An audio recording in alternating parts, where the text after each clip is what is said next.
Thank you. Prime ministers, presidents, military leaders, dignitaries, members of legislatures from around the world, and parliamentarians.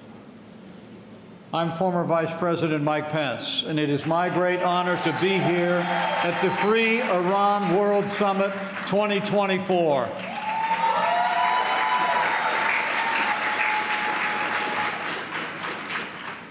President-elect, the National Council of Resistance of Iran, Miriam Rajavi, my friend Secretary of State Mike Pompeo, Prime Minister Stephen Harper, distinguished leaders from my country and all across the world.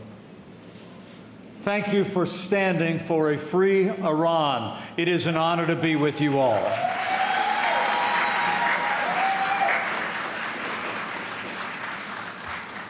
As we gather today, though, there is one champion for freedom who is not with us, a man who served with distinction for nearly a quarter century in the United States Senate. He's been mentioned from this podium already once and honored today. But he was a man that never hesitated to stand for freedom, to stand for America's alliances around the world. And he never hesitated to stand with the people of Iran.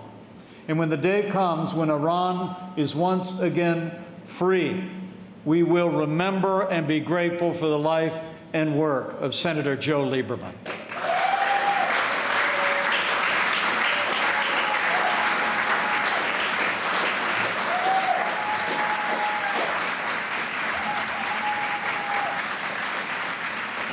It's an honor to be with all of you here in Paris, but to our friends gathered in Berlin and around the world, especially those risking their lives watching in secret in Iran.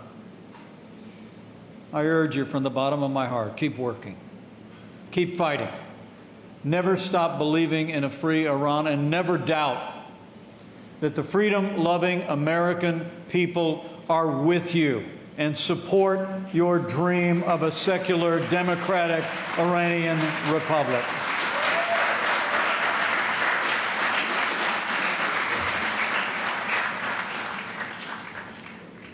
This is now my second time speaking to this gathering. When people ask why I chose to be here, the answer is simple.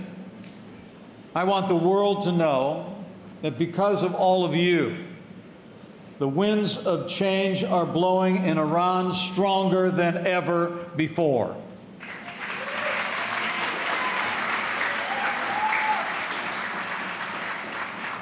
We gather at a momentous time in the wake of momentous events. I rejoice in the death of no man, but the death of President Ibrahim Raisi. The future is brighter and the world is safer now that that evil man has passed into history.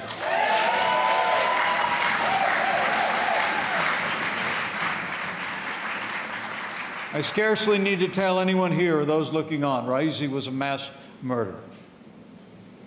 His appointment as president in 2021 is widely understood to be a sign of the regime's growing frustration at its inability to quell the dissent within its borders. His number one job was to shut down the resistance. Because of all of you, Raisi died a failure, because the resistance is stronger than ever before.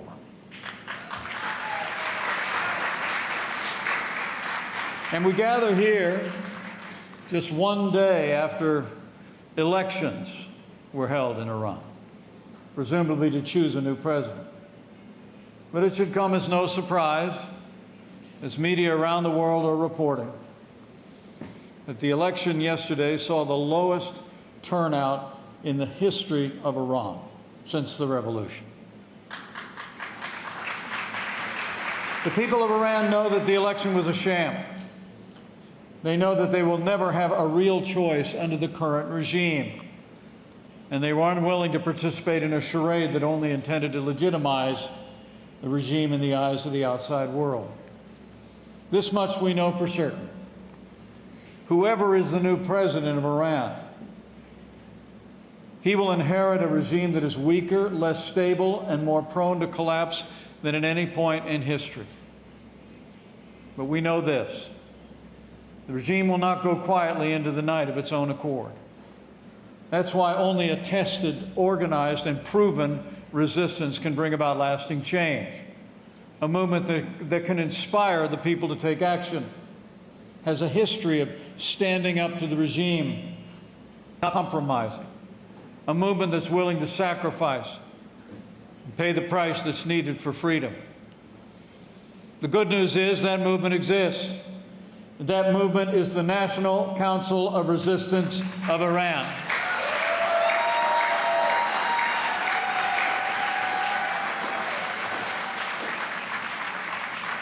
The truth is, the mullahs in Tehran have no greater fear than the NCRI.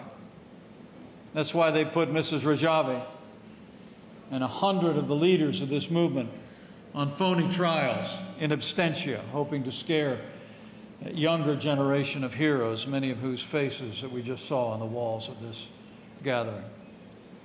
But the persecution and murder of members of the resistance units across Iran have only strengthened this movement and its numbers, its capabilities, its resolve, and it's inspiring the free world. Just as Raisi failed to exterminate the MEK during the 1988 massacre, Tehran will again fail to defeat the resistance units in Iran today.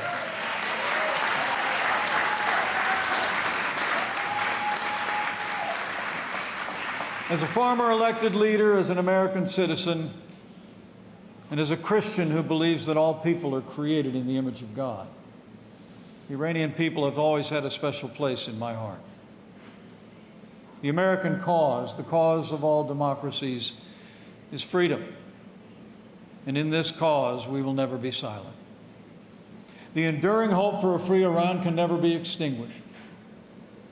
For as Ronald Reagan said, there is no arsenal or no weapon in the arsenals of the world so formidable as the will and moral courage of free men and women.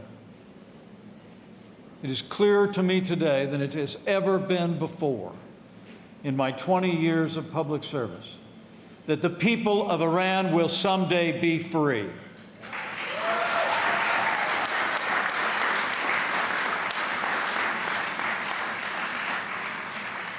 And I'm proud of our record of support for the people of Iran in their quest for freedom. Under the Trump-Pence administration, we did not turn a deaf ear to the pleas of the Iranian people. We did not remain silent in the face of the Iranian regime's countless atrocities. We proudly stood with the freedom-loving people of Iran. We canceled the Iran nuclear deal that had flooded the regime's coffers with tens of billions of dollars and pallets full of cash used to repress its own people and support deadly terrorist attacks across the world. We imposed crippling new sanctions on Iran's Islamic Revolutionary Guard. We launched a campaign of maximum pressure, punishing the regime for its belligerent behavior and assault of its own citizens. We vigorously enforced those sanctions to bring Iran's oil exports to near zero and deny the regime its principal source of revenue. And we made it abundantly clear that the United States will never allow Iran to obtain a nuclear weapon.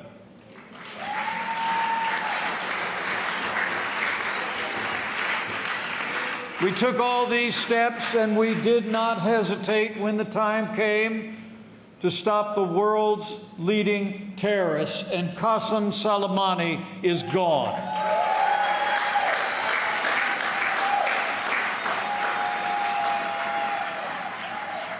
On the day we left office, the Iranian regime was more isolated than ever before. But now, a current American administration has been unraveling much of the progress that we made in marginalizing that tyrannical regime in Tehran. Working overtime to restore the Iran nuclear deal, putting Tehran back on a fast track for obtaining a nuclear weapon. In fact, the Biden administration has even admitted that under a restored nuclear deal, Iran would be capable of amassing enough nuclear fuel for a bomb in less than 1 year. even faster than would have been allowed under the previous arrangement. I say with a heavy heart, these actions by the current American administration are naive and dangerous.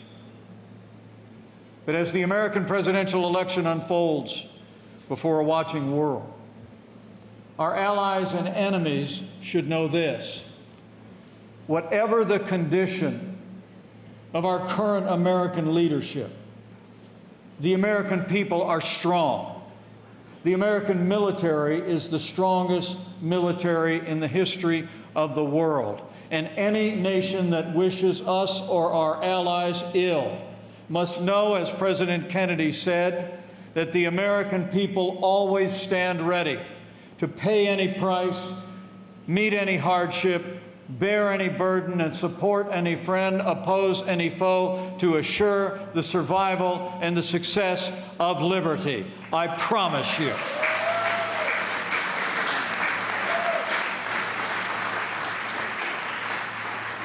In recent months, the world has seen even more clearly the head of the snake of terrorism lies in Tehran. Tehran is supplying drones to Russia to support its war of aggression against Ukraine. It enabled Houthis to disrupt international shipping. It has funded and supported Hamas terrorists who engaged in unspeakable acts of violence on October the 7th. What happened on October 7th was the worst attack on the Jewish people since the Holocaust. And I assure you, the American people will stand with Israel until they hunt down and destroy Hamas once and for all. And the day will come that we hold Iran's leaders accountable for their decades of sowing terrorist violence across the region and the world.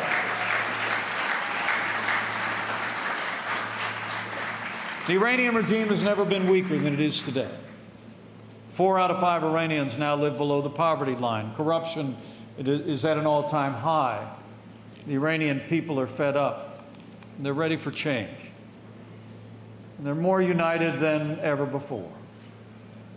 You know, hope is a flame in the heart of freedom-loving men and women. And I believe that flame is burning brighter among your countrymen than ever before, thanks to the work of all of you. We stand unequivocally on the side of freedom and the Iranian people and their resistance units. One of the biggest lies of the ruling regime sold to the wider world is that there is no alternative to the status quo. But you all know there is an alternative. Well organized, fully prepared, perfectly qualified, and popularly supported alternative called the National Council of Resistance of Iran, whose main component is called the MEK.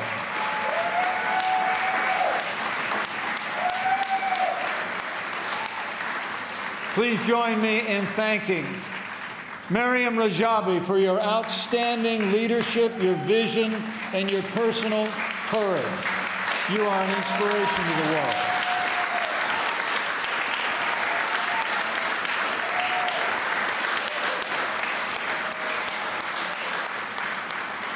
My wife and I have been to Ashraf 3 in Albania. I've spoken with the survivors who sacrificed for freedom. I've looked through the pages of the Book of the Fallen. I know the MEK is ready to lead.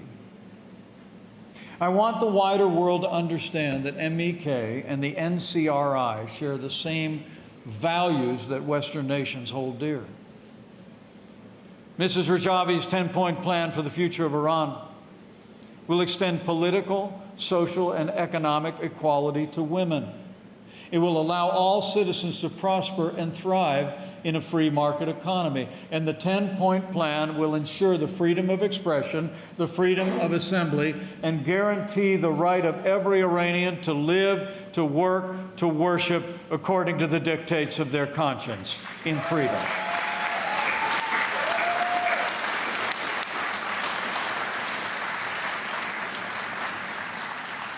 We gather here and in Berlin and in Albania and watching around the world because we all know that Iran can be a great nation once again. We know the rich history of Iran. It stretches back into time immemorial. It's the story of a people who have made countless contributions to art, music, literature, science, and commerce. And we know that story is far from over. And now, as a new day begins to dawn in Iran, the people are daring to dream a different dream. A future in which human rights are respected, the rule of law is cherished, and the human spirit is set free from the bonds of tyranny. We stand with the proud people of Iran because it is right, and because the regime in Tehran threatens the peace and security of the world. And no oppressive regime can last forever. I believe just as the Soviet Union collapsed under the weight of its own sins, so too will be the fate of the oppressors in Iran.